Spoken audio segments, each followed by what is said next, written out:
Disqualified ang inabot ni Luka Doncic at Dillon Brooks sa kanilang debut game dito sa Pinas. Pinagkaguluhan si Papa Luka habang bu naman ala Coach Chot Reyes ang inabot ni Dillon Brooks. So heto na ang last batch ng quarterfinals na una nang pinataob ng Germany kanina sa isang close game match ang dark horse team na Latvia sa final score na 81-79. Sayang yung potential game-winning shot na sana ni Davis Bertans. Despite na nag-struggle naman si Dennis Schroeder na nakapagtala lang ng 9-point shooting 4 of 26 sa field at 0 of 8 beyond the arc, nagawa pa rin makasurvive ng Germany sa Latvia dahil sa Wagner Brothers na kumanan ng combined 28 points. Dahil dyan na abante na ang Germany sa semifinals at makakatapat itong national team ng USA. Mapunta na tayo sa second game. Heto na ang pinakaabangang debut game sa Pinas ni Luka Doncic. Makakabangga lang naman ni Papa Luka itong powerhouse team ng Canada na may 7 NBA active players including itong kanyang teammate na si Dwight Powell. Well, call out pa lang, sigawan na agad ang MOA crowd bilang pag-welcome kay Luka Doncic.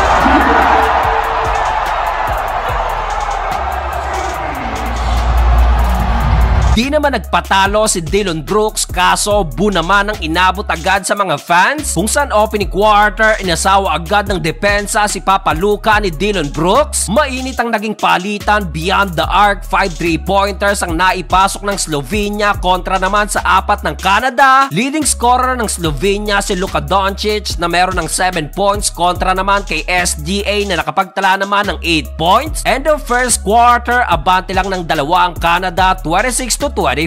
Second quarter, muling nagpaula ng 5 3-pointers ang Slovenia. Takeover mode na rin si Luka Doncic na nagtotal na sa 17 points. Step back 3-pointer sa harapan ng kanyang teammate sa Dallas Mavericks na si Powell. Nagpakita pa ng kanyang favorite 100 shot kaso bawat basket nga lang na nagagawa ng Slovenia, laging merong pansagot naman ng Canada sa panguna pa rin ni SGA na meron ng 13 points kung saan natapos ang first half, balik sa square one ng laban sa score na all 50. Third quarter, dito na nakagawa ng run ng Canada. Literal na pinatahimik na ni Dillon Brooks ang crowd after ng kanyang step back 3-point shot. Nagpabaon pa ng flying kiss si Brooks sa crowd at dahil sa another 13 straight points ni RJ Barrett na agad nagtotal na sa 19 points. Biglang namagana sa 16 points ang lamang ng Canada, 77-61. Pero ayaw papatalo ni Luka Doncic na kahit pagod na pinangunahan pa rin ng mini run ng Slovenia dahilan upang maibaba nila ang lamang sa 9 points, 80-71. Fourth and final quarter, dito na nagkatalo yung dalawang magkabantayan na si Luka Doncic at Dillon Brooks. Parehong natanggal sa laro matapos matawagan ng ikalawang foul o disqualifying foul. Dahil dyan mas lalong nahirapan na ang Slovenia na makabalik pa, lalo takeover mode na rin si SGA at